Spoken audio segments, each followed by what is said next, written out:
I want to introduce the next panel host, Nikolai Advolodkin.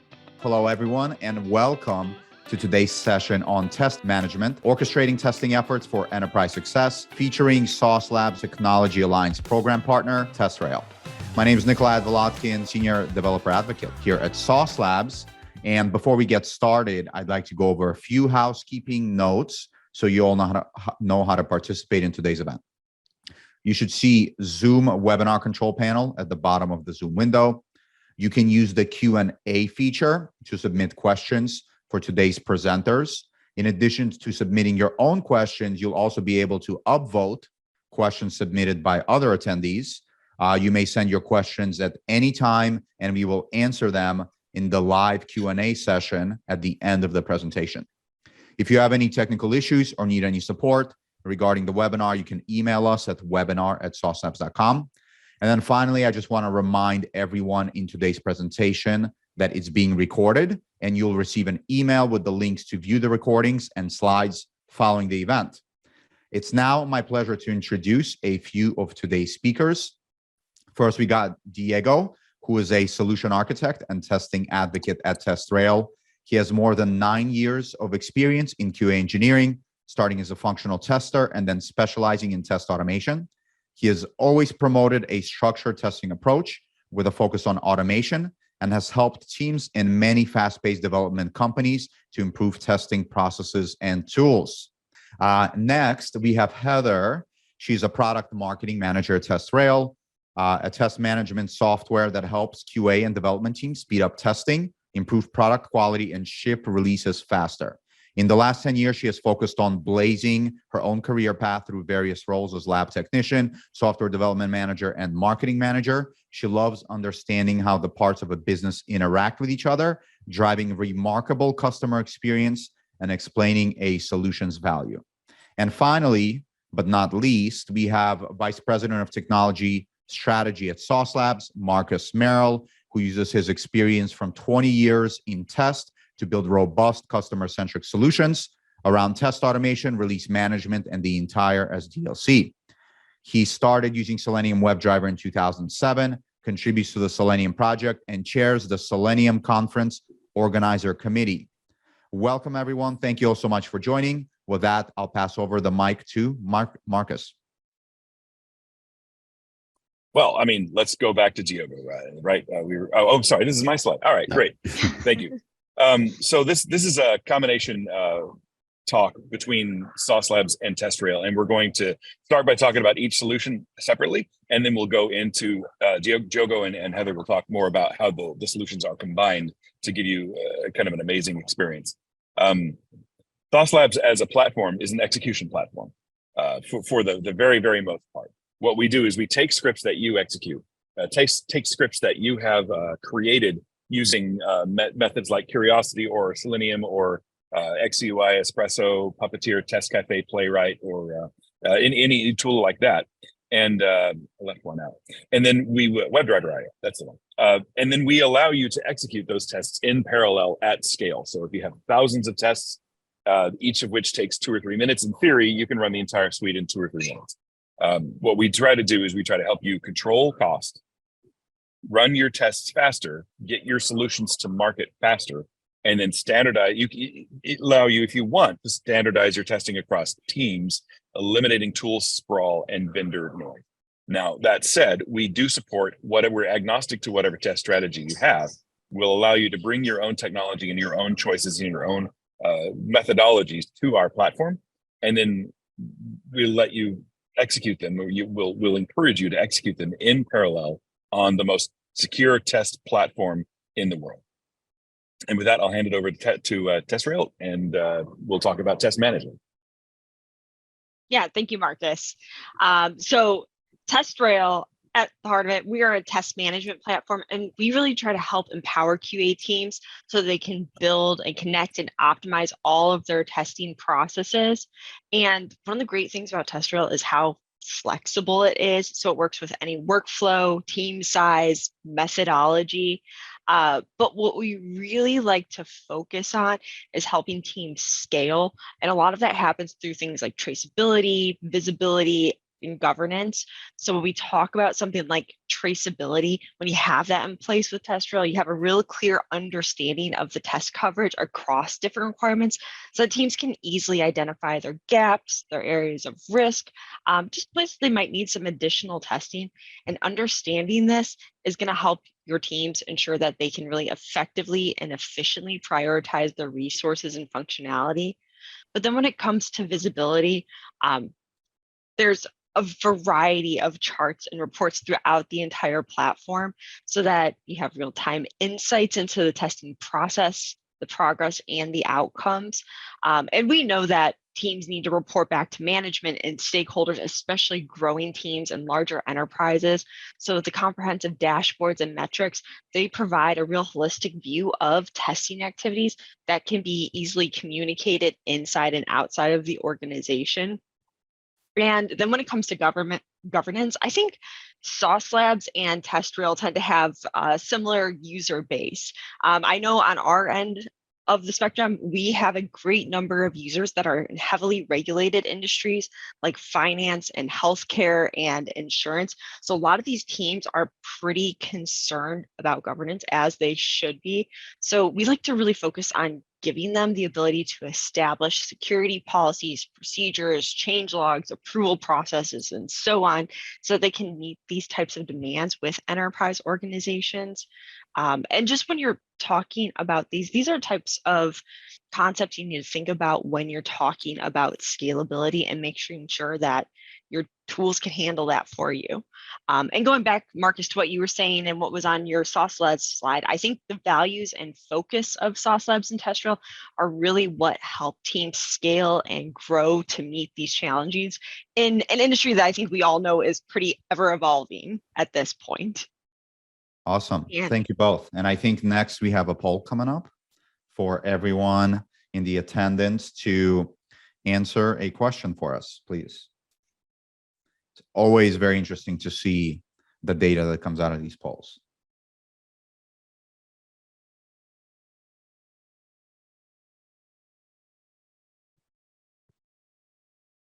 Oh, I can't vote. I'm a host. Oh.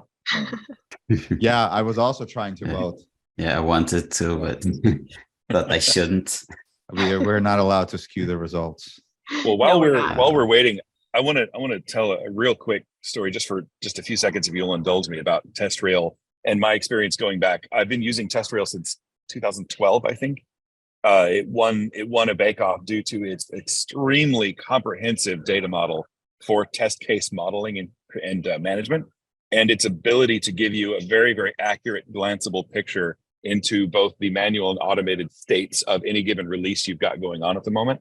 And their API is frankly second to none. So I've had such a great time using the tool, and I'm very glad to count you as partners now. It's been fantastic. Oh, that's great, Marcus. I really appreciate that. Thank you for sharing your story. Yeah, great. Fascinating how democratic this is. Wow. Mm-hmm. I think I'm not balanced. You know, it's interesting to me, just my gut reaction, and I'll just, once again, I'll let you take it back. I expected test authoring and creation to be number one on the list. And the fact that it's got the least number of answers, great, you learn something new every day. I need to rethink some stuff. That's good. Now, this is a great segue, because I know something we want to be talking about too are the challenges that you all are experiencing. And Diogo, if you can move us forward in the deck, I think, because I know we'll have time to discuss the poll a little bit more at the end as well. Sure. Great. Yeah, so one thing TestRail likes to do is we like to talk to our users and survey our users. And we had 693 users respond to some of the most quality challenges in general as a whole. And it was really interesting to see our top 2 points of challenges that people tend to see are things like measuring test progress, inefficient test case documentation. And then we start to get into items like managing test data, which I feel like there's been a lot more conversations around that lately as well. But overall, when you're talking about tools, you need something that's going to provide you structure and an efficient approach to test planning, execution, tracking. And by streamlining a lot of various activities, you're going to be able to scale your testing efforts, improve productivity, enhance collaboration, and maintain higher quality standards. And if you can move to the next one, thank you. So we work with users a lot of times. What we tend to see is a pretty significant improvement in the increase in test coverage, the number of customers that are able to increase their test visibility, and just the amount of time that's saved. And these numbers, these come from TestRail alone. So when we talk about a partnership with SauceLabs, imagine what these numbers can look like then once you're really integrating all of your testing activities there. And one of the other surveys we tend to run, we do ask about automated testing and where teams are at and where they want to go. And the rise of software development methodologies that require continuous and streamlined workflows like Agile and DevOps, they've really pushed teams to automate as much as possible. So when we run one of our research surveys every single year to gather information about the industry, one specific finding we've had year over year over year that's been really interesting revolves around automation goals. So we first asked our survey participants, what percentage of your tests are currently automated? And most you can see it's around 38, low 40s, similar percentage each year for the past 4 years or so. But then we like to ask, what percentage of your tests do you expect to automate in the next year? So then our users are telling us that they want to automate about 18 to 20% more of their tests each year. And this happens every single year since 2018, since we've been asking this question.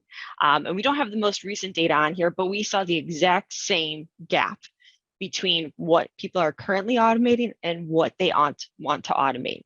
So when we talk about moving from manual to automated testing without impeding current development and test processes, that requires more than just hiring an automation engineer. And we see that reaching automation goals can be a struggle given this approximately 20% gap each year. You have frameworks that have to be built. You have tooling that has to be implemented. Employees have to be trained and a whole lot more. So these things take time and effort. And doing all of that without compromising the quality of your software, your product, your service, it's a significant undertaking, but it's really doable. And this is where I think our partnership between SauceLabs and TestRail, that integration kind of gives QA teams a huge advantage. And I know SauceLabs team is going to talk a little bit more about specifically challenges in test automation.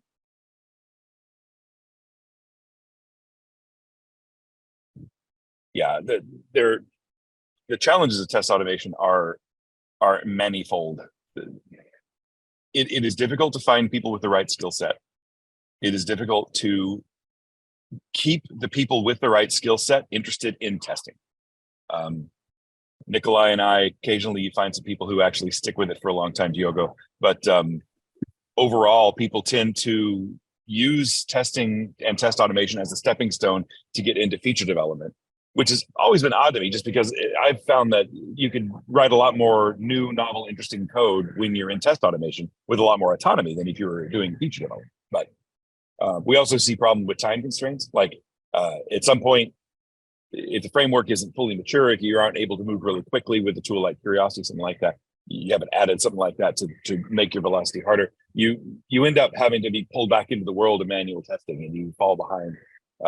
Aligning the technical with the human resources, I think that one of the biggest problems that I see overall, and I don't even think it's on the slide, is understanding overall at a glance, how good is your automation? How effective is your automation? And what is it contributing to your bottom line and your ability to get to market faster? Those are some huge problems. And what's interesting about that is, like I said earlier, the combination of being able to get a glanceable, the combination of manual and automated data usually they live in completely separate areas. Like one manual data will, in my experience, tends to be in a spreadsheet. Automation data tends to be in a build system. And it's rare to see them combined in a way that gives you a clear picture, gives management a clear picture of how your overall testing is going and what's the picture of quality in your app right now. So the combination of these tools gives you both execution speed and overall picture of quality.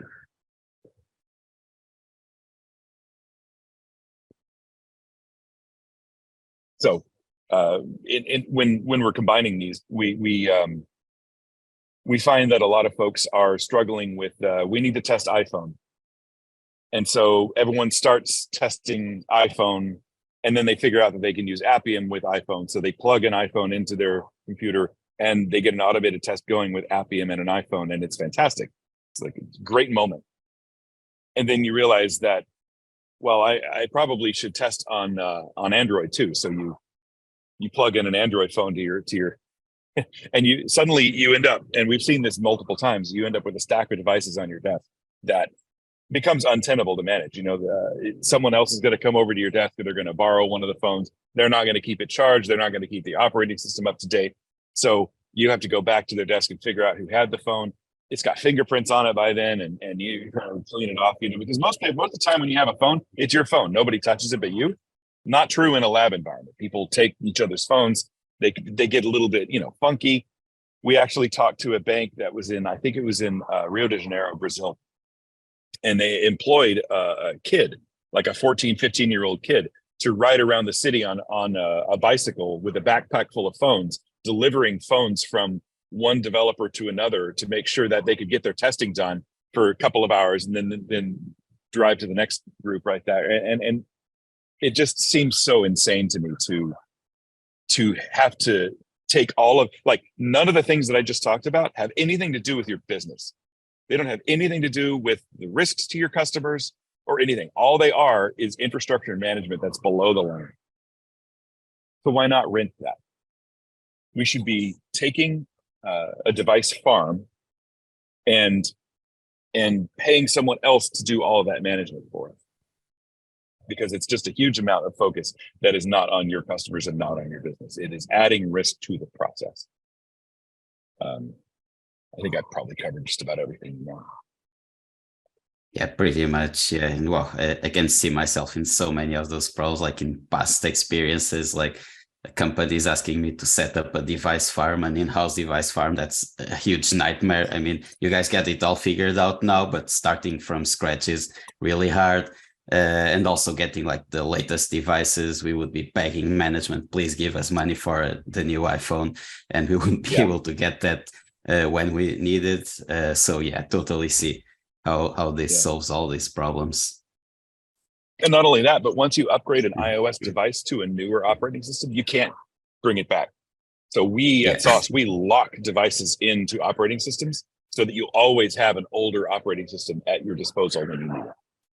Yeah, that too. Sometimes you need to do that test in that one particular older operating system, and it's nowhere to be found. It's really a nightmare. I agree with you. Mm-hmm. So let me present you the solution. So how does all this work? Well, what we're looking at here is a diagram showing the pieces of the integration and their workflow. It all starts with the SauceCTL, which is a SauceLabs command line tool. It executes your automated tests in the SauceLabs execution cloud and retrieves a rich JUnit report with the test session links, etc. And this JUnit XML report file is the fundamental piece of this integration. It's what actually links both platforms. And then on the TestRail side, we've got the TestRail CLI, another command line tool. And what it does is it parses the JUnit report and it centralizes its results in TestRail itself while keeping traceability back to SauceLabs test sessions. This is the real value here. Having this in place, you can leverage all the SauceLabs goodies for your automated tests. So infrastructure, like we were just mentioning, orchestration too, and also all the debugging capabilities, all the artifacts, all the different visualizations, logs, etc. And then all this is extended by TestRail's powerful integrations, reporting, and traceability capabilities. All this by having all your results centralized in TestRail and maintaining that traceability. And now it's demo time. So to showcase this integration, we'll be using GitHub Actions as our continuous integration platform, Cypress as our test automation framework, and then of course, SauceLabs as our test execution cloud, and TestRail as our test management platform. We're going to set it all up step by step so you can have a clear idea of the benefits of each piece in this equation. And in our scenario, we'll start with a simulated pipeline, which builds the code, runs unit tests, and deploys a web application, and we'll build from there. So on the screen, you can see a GitHub repository with our project, which only contains a couple of Cypress tests. I did mention we were using Cypress. And then if we open the workflows folder, we can see we already have a workflow file in place with our pipeline stages. This is a very simple workflow with the stages I just mentioned. So build app, then we have our unit tests, and then our deploy app. So this is usually where you start off when you have a new development project. You have these stages, and then you want to integrate your automated tests, your end-to-end tests here. But first, let's see how this actually looks like in the GitHub Actions page. We just click Actions, and we can immediately see that this workflow has run before. And let's select it and open the actual execution. And okay, what we have here is what we call a pipeline or a workflow. We have our build app stage, then we run the unit tests, and finally we deploy the app. And although we have unit tests in place, we're missing an important test stage, like we mentioned, which is the end-to-end UI test. And we have already implemented this test. They're in our repository. It's using Cypress. And we can see we have two suits here. They are very simple suits just for demo purposes. We have some footer tests to check social links and the newsletter link. Just a couple of easy assertions, just checking the elements are in the page. And then we have a couple more for our header. So over here we have 4 tests. So what do we need to do now? Well, actually, before setting up anything related to SauceLabs or TestRail, we're going to first set up the Cypress tests to run in our workflow file. And I have already implemented this in a separate branch. So let's see how it looks like. Here's the diff between the initial workflow and the workflow with a Cypress end-to-end test stage. Let's scroll down, and here we have our end-to-end test job. So what we did here was, like I just mentioned, add a new job. And it starts by setting up Node.js with the GitHub Actions. This is required to run your Cypress tests. Then it executes a shell script to install our Cypress project via npm, and it runs the Cypress tests. Optionally, we are also archiving our test artifacts, namely the videos and screenshots generated by Cypress, because basically we have nowhere else to see debug information in case a test fails, because these tests are isolated within our CI/CD tool. Now, if we run the workflow on this branch, we'll be able to follow the execution logs and see what we get. So this is the branch where this workflow is implemented. And now we are going to refresh the page, see our workflow here, and there we go.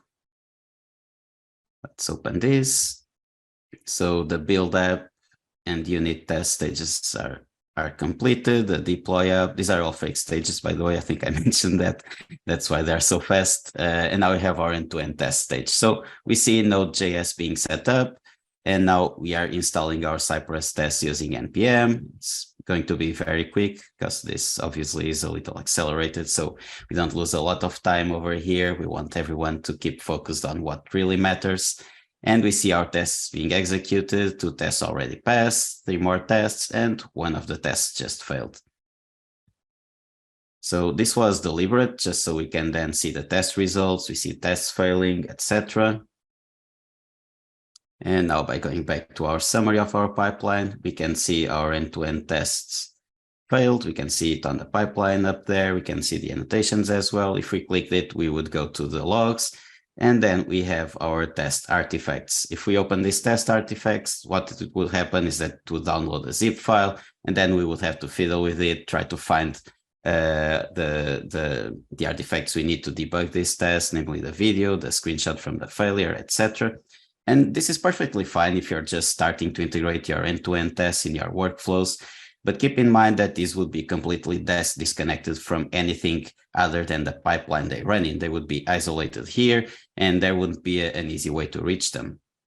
So the next step to improve our workflow is running our Cypress tests using the SauceLabs execution cloud. We'll do that with the help of the SauceCTL, which allows you to easily execute automated tests from multiple test frameworks like Cypress, Playwright, Test Cafe, among others. So let's take a look at how this looks like. Before actually changing the workflow to use the SauceCTL, we need to add a sauce config file. This is a YAML file that lives within the sauce folder, and it is required to configure your SauceCTL execution. The file we have here is pretty standard, and you can find a couple of similar boilerplate config files by checking the SauceCTL documentation for other kinds of project. This one is for Cypress. And if we scroll down, the most important detail here to enable the integration is configuring the JUnit reporter. You do that in the reporter section by adding JUnit, setting it to enable, and defining the name of the file that will be generated with this report. It's an XML file. And then just another small detail. Another small detail here. Yeah, I just messed this up. Sorry about that. Another small detail is that we added two suites. So instead of just running our tests in one browser, SauceLabs will run them in Chrome and Firefox to improve browser coverage. So we already have a plus over here. And now on to our workflow file. So what do we need to actually run the tests using the SauceCTL? So the first thing we notice is that the Cypress project installation and run commands are gone. You can see that in the red line. That's because the project is actually uploaded to the SauceLabs cloud, where it's installed and executed, all using one line with the SauceCTL. So we start by installing the SauceCTL via npm. We set our SauceLabs credentials as environment variables, and finally execute the SauceCTL, which will take care of everything. And you just need to call the SauceCTL with the run command, and it will do basically everything. We just add the build name and version there, so it's easily to trace it back. And as for the artifacts, we have everything we need in the SauceLabs cloud, so we won't need to worry about them. We're only keeping the JUnit report in case we want to check it out, because remember that the JUnit report file is the connection point between SauceCTL test results and the TestRail CLI.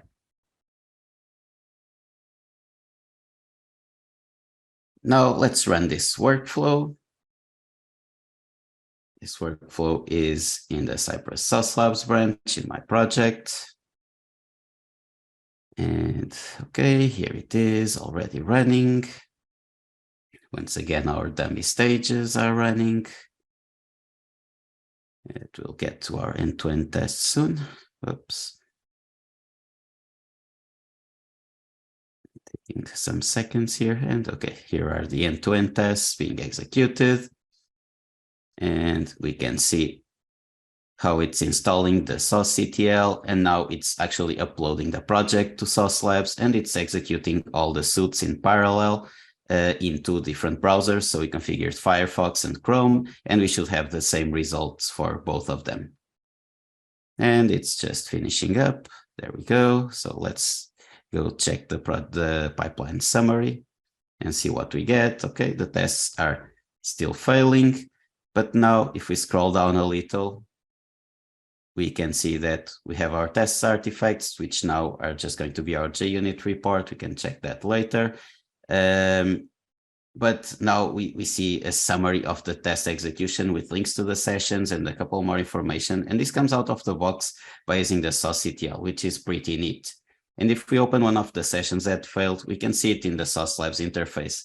This is also a big plus since it has a clean and intuitive interface to see test results, and it provides a lot more debug information.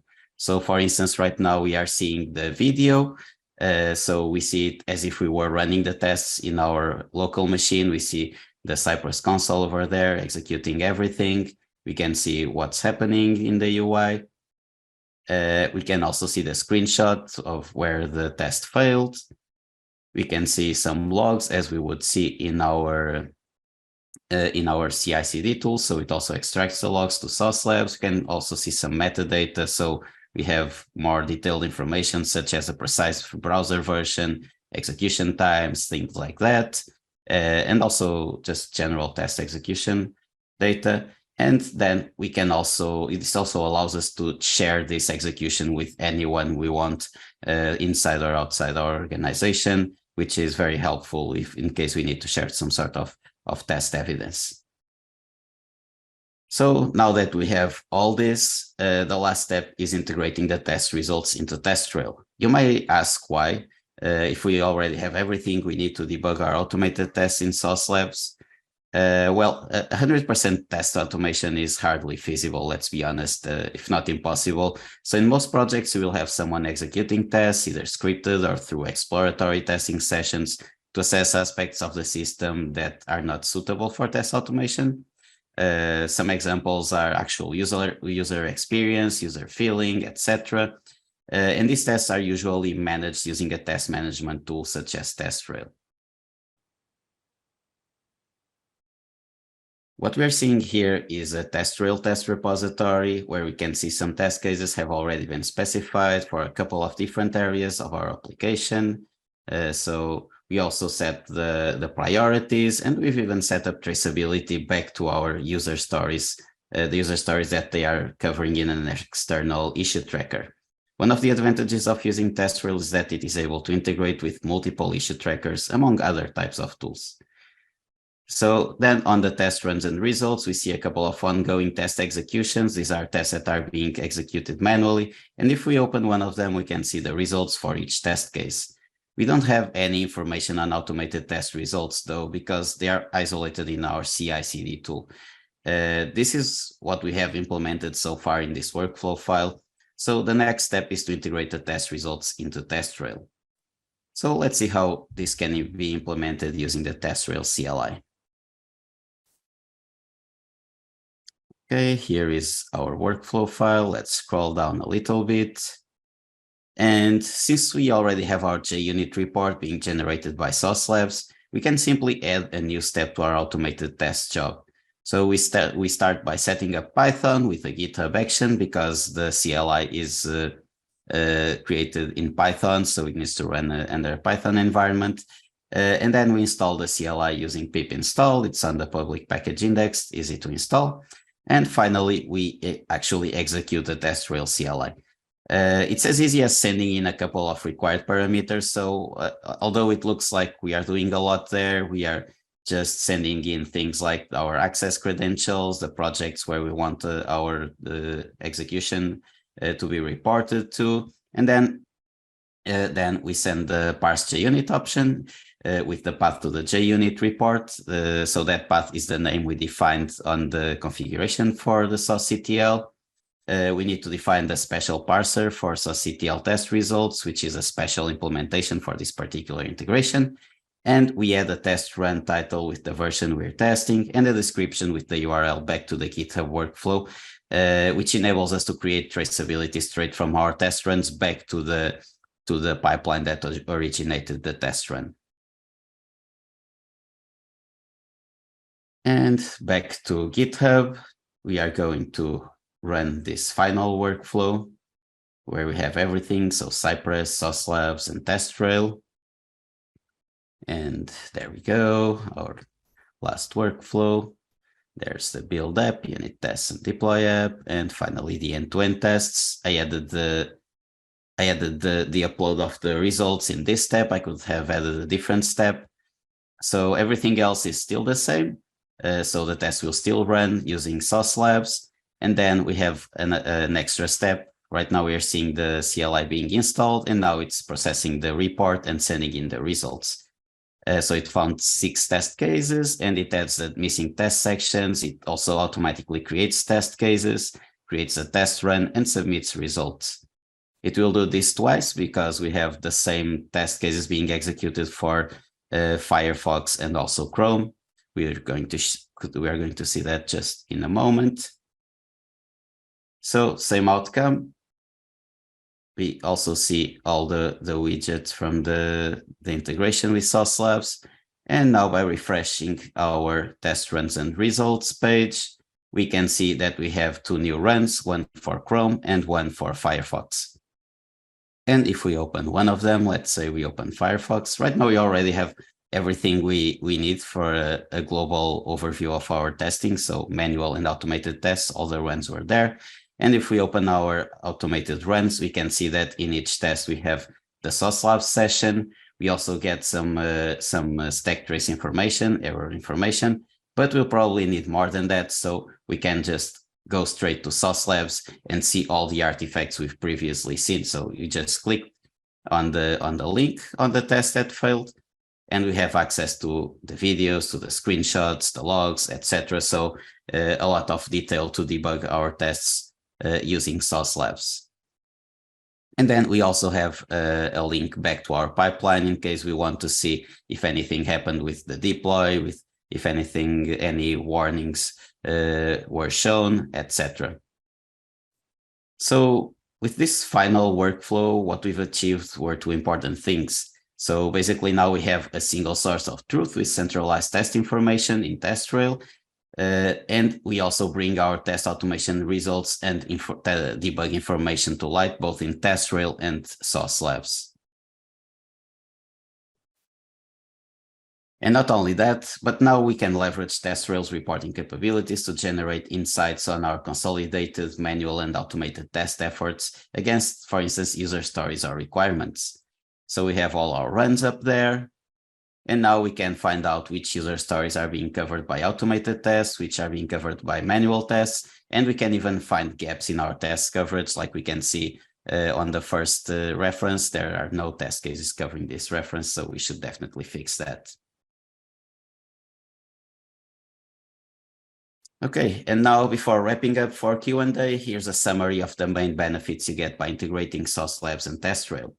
With this integration, you get a single source of truth using TestRail to manage all your testing activities, and you also get enhanced visibility and reporting by joining TestRail's reporting capabilities with SauceLabs' intuitive UI, showing you the detail of all your automated test executions.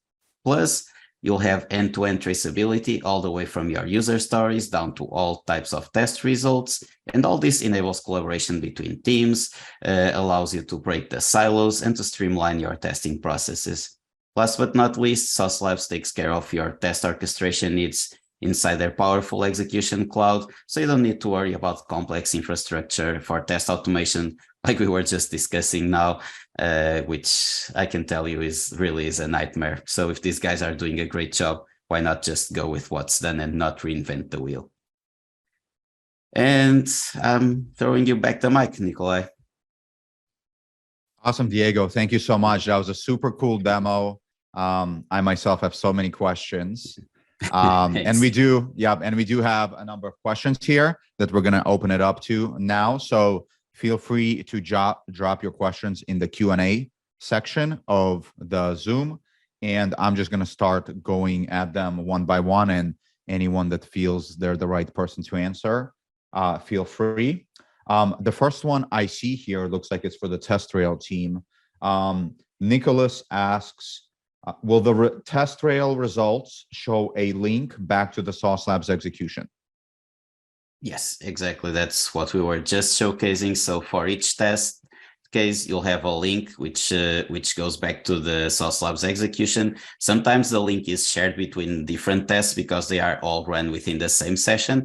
But inside SauceLabs, you can just click the test and it will skip to, for instance, the time in the video or the logs. So that's a very neat thing you can do. Nice, amazing, and I love that feature, Diego. And for me, actually, a follow-up question to that: how does that link appear in TestRail? Like, is there what is the integration that makes that happen, or do we need to do anything special? How do we get that link in there? Okay, so the link basically comes from that JUnit report. So by configuring the reporter in the SauceCTL configuration, you automatically have that report. And if you open the XML, you'll be able to see all the links for all the test cases in there. What we do is basically use the CLI to parse those links, parse all the report data, and then we aggregate the links on the comments for the tests. So that's the very straightforward process, to be honest. Nice. And it gives us a lot of value. Yeah, that's very cool. Great to know. And then Nicholas had a follow-up question. He asked, is this only supported via SauceCTL? Well, yes, right now, this was the implementation we did. This is the way we know that we can get the JUnit report from SauceLabs and integrate it in a fully CI/CD manner. I'm not exactly sure. Maybe you or Marcus can answer that, Nikolai. If we have another way of exporting a JUnit report from, I don't know, for instance, any other kind of automated test like Selenium, etc.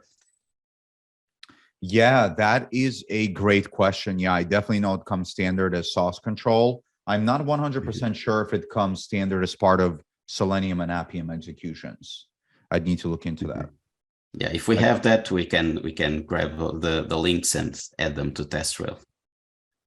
Nice. Okay, cool. Sounds good. Yeah, I'll look into that to find out if Selenium and Appium, we provide those by default. Great.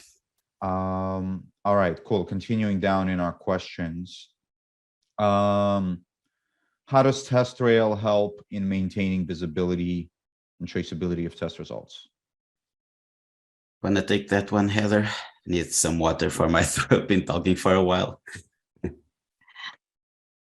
I think like Diogo was showing in one of the reports there, there's a wide variety of those reports to help you understand the traceability that you have, the coverage that you have, and make important decisions and prioritize from there. The one, Diogo, you were able to, I think, capture in, you highlighted in red there, that it was very clear that there were no requirements or a test rather covering that requirement. So it's just about figuring out what you need and finding out how to do that in TestRail. And typically there's a way. That's one of the reasons our users tend to enjoy TestRail, is because we try to focus on giving them some of that traceability and coverage and that visibility. Okay, great. This one is for me. Diego, can you share the code with us that you showed? Which bit? I can walk back a little bit. Code. Yeah, all your code that you showed here. Is this repo publicly accessible? Not right now, no, but we can have a public repo so people can just grab the code from there. Yeah, that would be amazing. I want to explore it myself. Sure, yeah, we can also share this with the follow-up emails and everything, so everyone has access to it. Awesome. Sounds amazing. Thank you. All right. Another question here is, what advanced reporting and analytics capabilities does TestRail offer to provide insights into test coverage, trends, and quality metrics?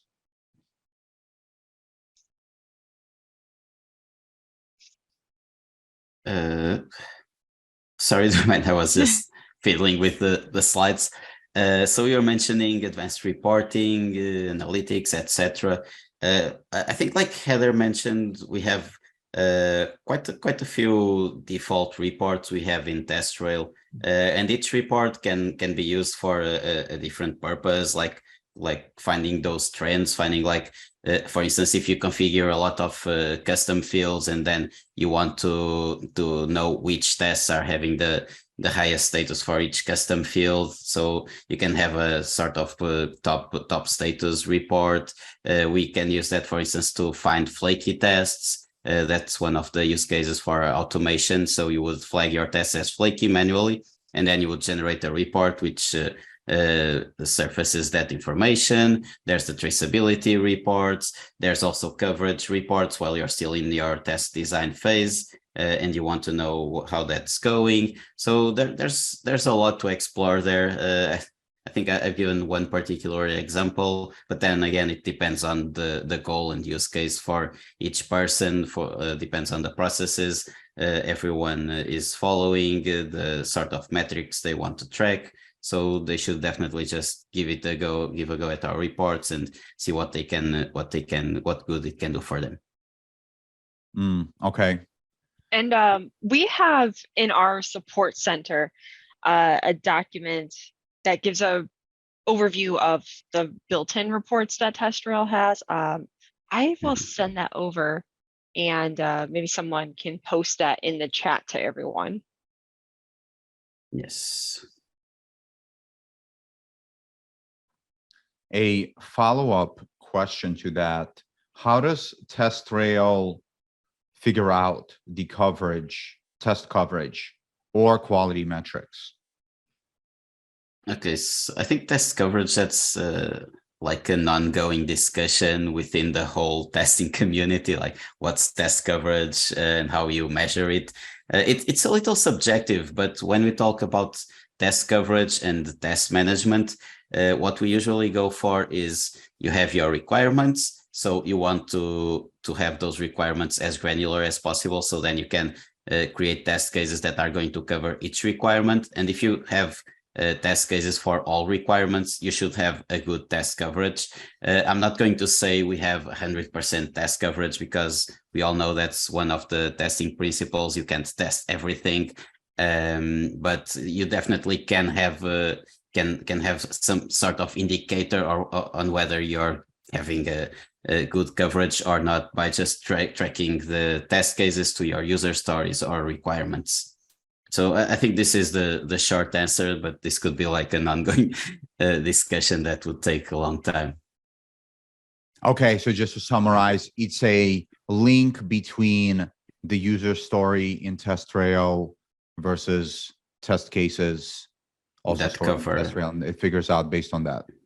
Yeah, exactly. So you have all your user story links, and then you say, okay, how many tests do I have for each user story, and then you get that information.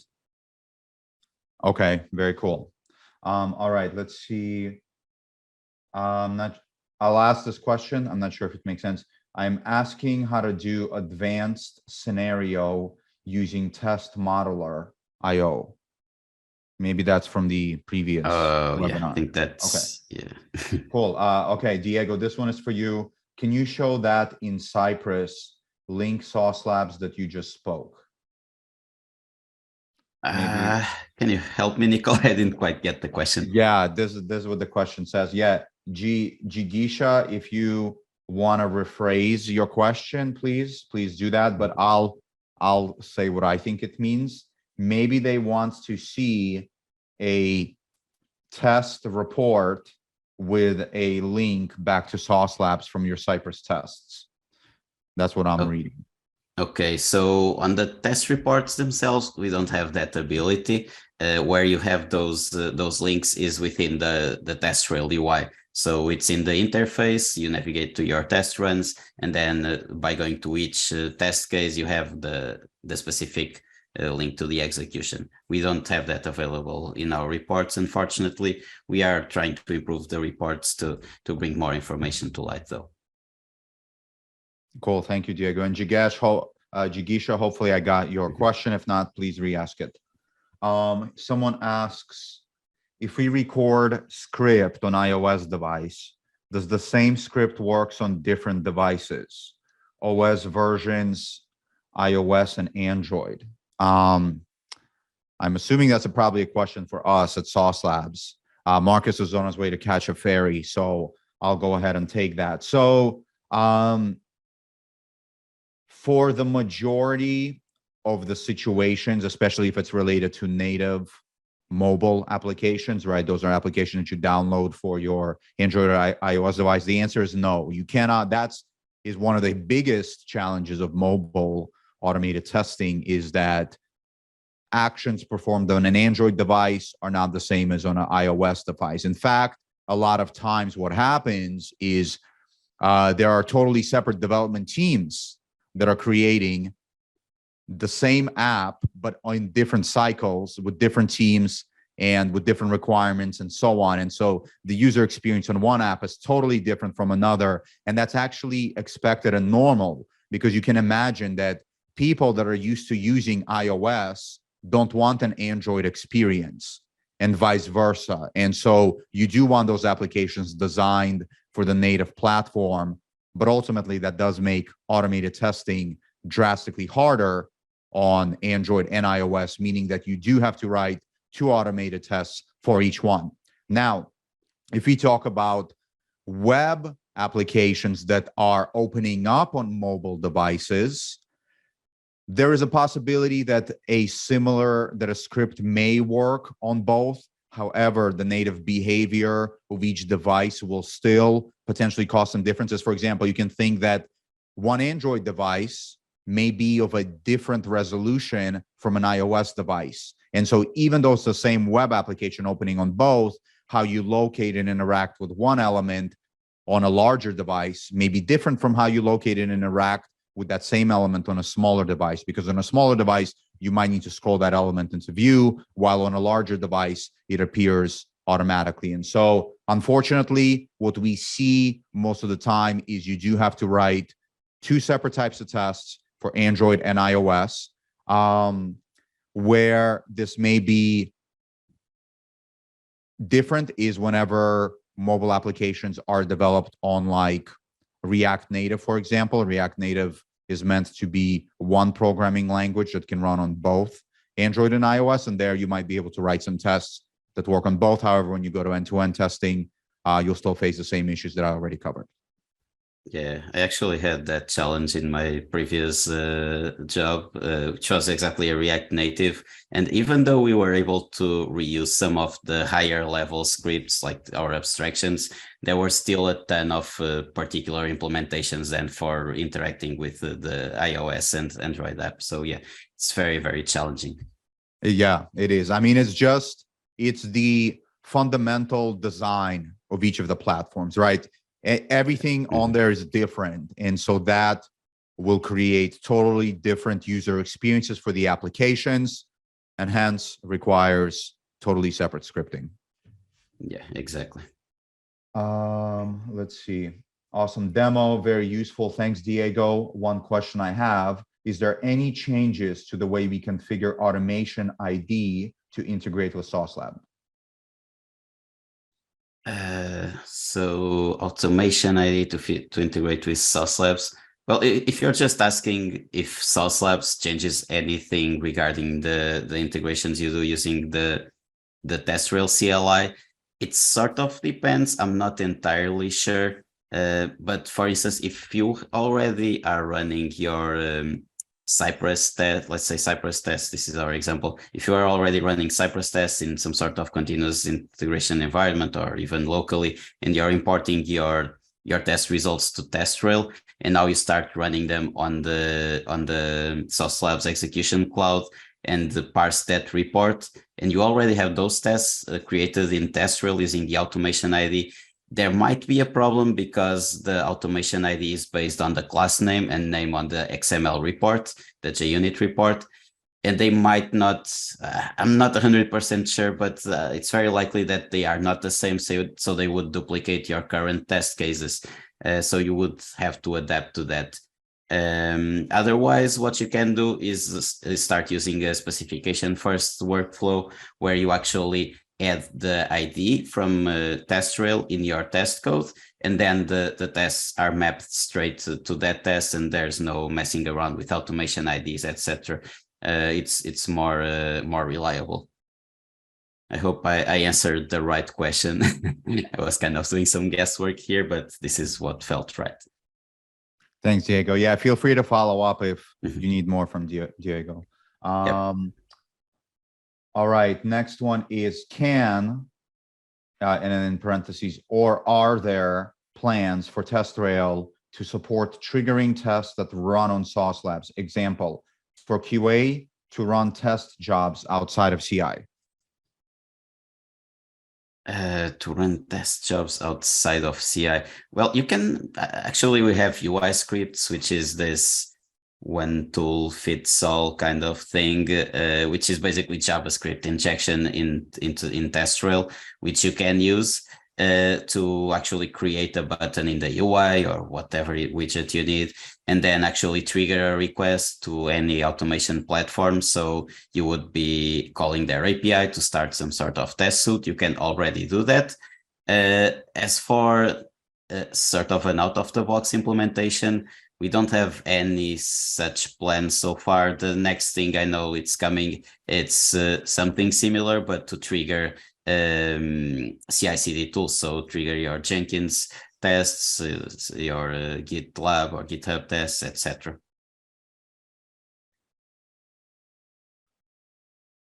Okay, awesome. Another question. How to track changes in requirements and keep test cases up to date? Well, now that's a hard one. We don't have a way to do that out of the box. I mean, it's up to good practices, good processes. You need to be able to track the changes in your requirements. And it's not just about testing practices, it's also about product practices. So it's your product manager who defines all the user stories, who creates new stories to change existing behavior, etc. I mean, if you're doing pure agile, you should always be on top of every change and you should be changing everything immediately, not to lose track of anything. But I know how challenging that can be, and it's not something we have quite figured just yet. I think it's a big challenging within the whole testing community. And I get asked that a lot, to be honest.